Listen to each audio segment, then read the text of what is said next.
I'm Dr. John. This is your Maintenance Minute. Hey, look, before we get started, I want to encourage you to subscribe by pushing that button that says subscribed. I think it's down in this corner right here. I'd love to hear from you. Love to have you on the team of this growing group of folks that are really nailing the storeroom and getting our processes right, or any topic on maintenance and reliability. So subscribe now, be part of a growing team.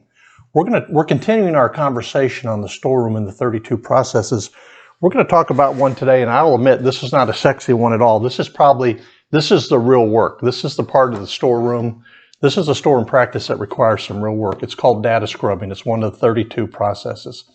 Here's what we're after. If you remember, or you recall, I did a video on sort of add to stock a couple of videos ago, and I talk about, the person who's adding something needs to fill out a form. The storeroom fills out part of it. The purchasing department fills part of it, and that form ought to be laid out as the item master data in the computer. Sort of what are the questions, what are the fields that need to be completed in the item master data, and that goes to essentially what do we know about that part. So in data scrubbing, this is where we're going back and we're confirming that the information we have on all the parts, and I'm just talking spare parts now, that the information we have on all the spare parts is correct. It's current, it's relevant, it's still the part we need, and we're also looking for duplicates. So data scrubbing is the process we're talking about.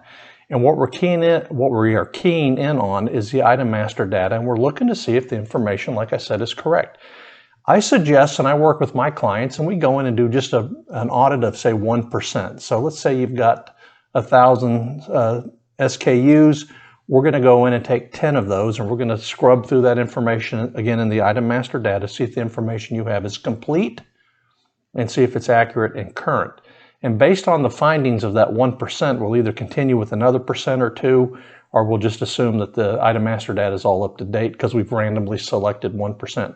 So what we're looking for is duplicates. I believe that we're typically going to find that we have the same part, but maybe in a different brand, and we shouldn't do that, right?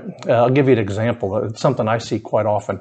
I'll have the same bearing. I'll have like a Timken bearing. I'll have the exact same bearing MRC, or the exact same bearing Fafner as far as size goes. It's the same bearing, just in a different flavor, because Jim over here is a Timken guy, and Ralph over there is an MRC, and Sally over there is a Fafner person. So they like their bearing, if you will.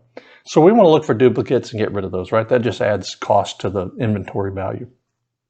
We're also, as I've been saying I said at the beginning, we're looking for just wrong information. It's the wrong part number. It doesn't go to that machine. It goes to a different machine. It's kept in a different quantity. The vendor is no longer, that's in the item master data. Who do we buy it from? The vendor has changed. The cost has changed. That's important too, because that holds up purchase orders and invoicing and those sorts of things. Or it's just flat out old information. It's wrong information or it's old information, and we need to brush up on it. Now, there's also a process for keeping the item master data current, right? We've got to go in and regularly service that, but this data scrubbing process is where we purposely go in from time to time, maybe semi-annual, randomly select 1%, small team, go through the information, and then based on whatever our findings are, we either do more, realize we got a big problem, or we're very confident that we've been keeping up with it and things are current. This is exceptionally important. I admit this is not a very sexy part of running a storeroom. This is the behind the scenes, behind the curtain. This is where the real work happens.